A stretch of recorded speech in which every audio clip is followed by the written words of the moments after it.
Right, but people, just come with a quick one.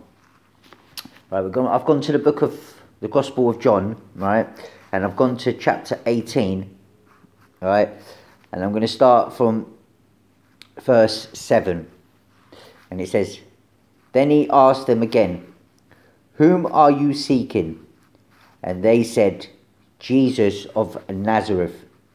Jesus answered, 'I have told you that I am he. Therefore, if you seek me, let these go their way, that their saying might be fulfilled, which he spoke, of those whom you gave me, I have not lost.' Then Simon Peter, having a sword, drew it and struck the high priest's servant and cut off his right ear. Then the servant's name was Malchus. So Jesus said to Peter, 'Put your sword into the sheath. Shall I not drink the cup which my Father has given me?' Then for the detachment of troops and the captain of the officers of the Jews arrested Jesus and bound him, and they led him away to Ananias first.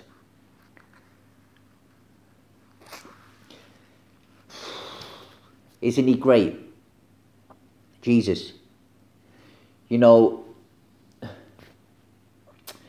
every king before Jesus was about waging war.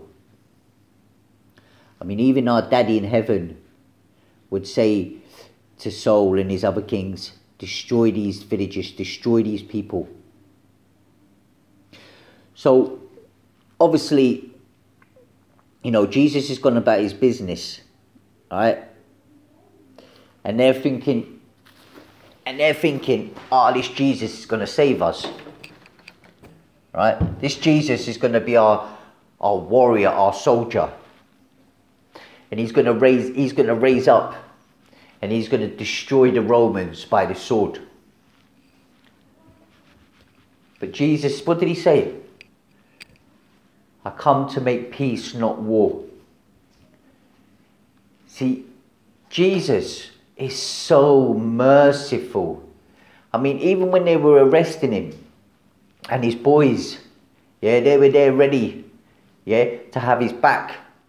You know, one of his main boy, Simon, yeah, was there with the sword, cut the ear of the Roman servant, chucked it away.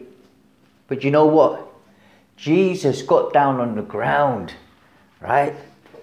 He got down and he picked the ear up. He picked the ear up, and he went to the servant and he put the ear back on. No medication, no physicians, no doctors. Jesus put the ear back on the man. And he said, put your arms down to his disciples.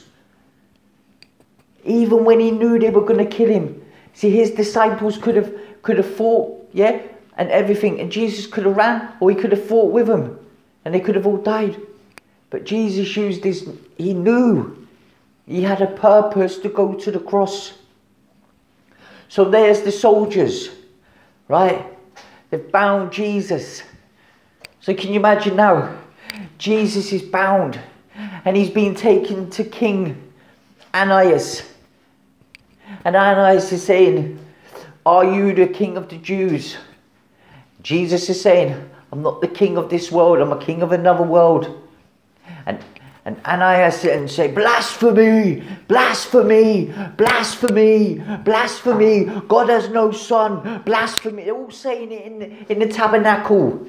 Yeah, they're all saying it to Jesus. Blasphemy, blasphemy, blasphemy.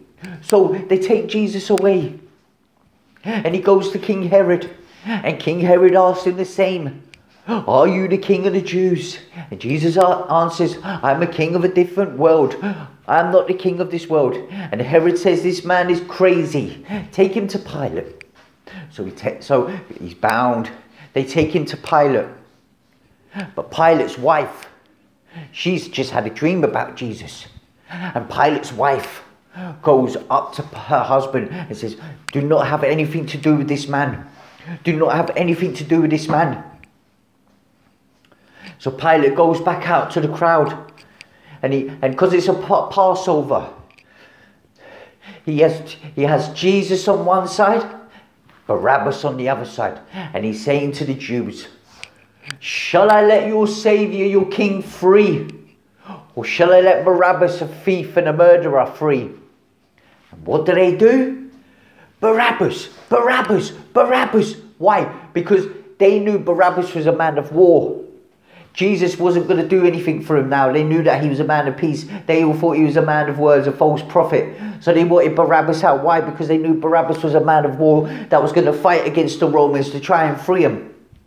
So there you go. Barabbas is going away. All the crowd, yeah, Barabbas, Barabbas, Barabbas. And Jesus is there, and he gets took away. And he's on his hands and knees. And they're whipping him. And they're whipping him. And they're whipping him.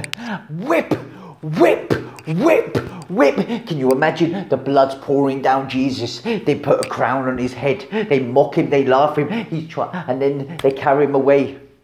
And he's falling down. He's weak. He's weak. He's falling down. He can't even carry his cross. He can't even carry his cross. He's so weak. The man's been battered, spat at, humiliated, bruised. Why? For our transgressions, to set us free. To set us free. So the next time you're going through pain, the next time you say it's too hard in this Christian walk, you close your eyes and you imagine getting whipped by metal. Your back is ripped open like it's just been savaged by lions. 15 lions just savaged to your back. You picture that next time. Because our Lord, he went through that. He paid the price so we could be free. So have some compassion and preach and tell people about the goodness of the Lord.